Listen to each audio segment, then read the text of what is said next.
Do you ever lose your place when you're reading a book? What you need is a bookmark. A screaming bookmark. Come and have a look at this.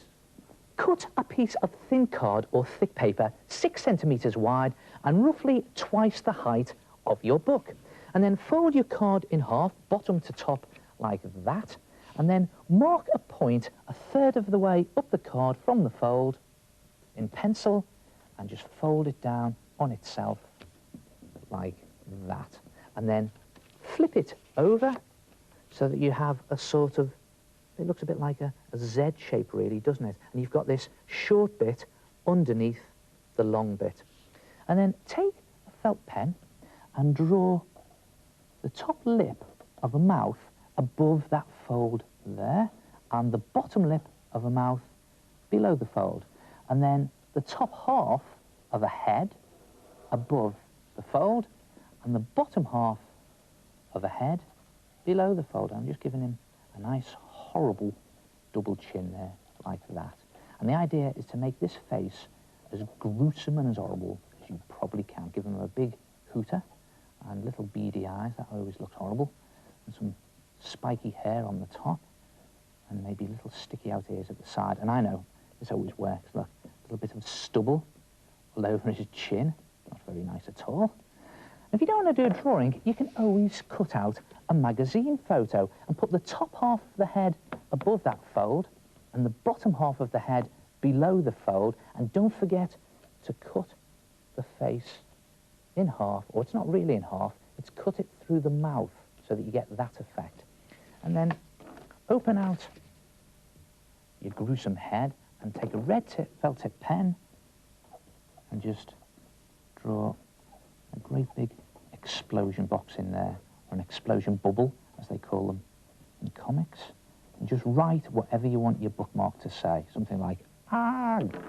And then join the two halves of your head up behind the explosion box, so it looks as if he's actually saying it.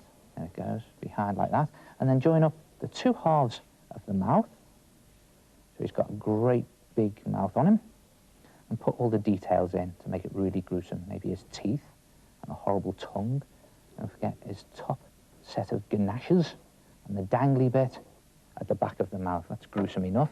And then colour the whole thing in so it looks something like that. And then fold it back together again and just hook it over the page of your book that you're up to. Now, I haven't even started this art book yet, so I'll put him right there at the beginning of the book and then stand him up, and he's ready.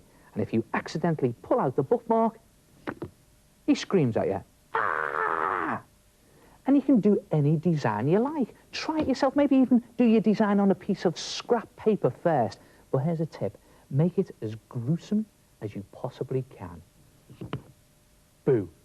And if you do a photograph, don't forget to colour in between the two halves of the head, and I've put her saying, "Ew."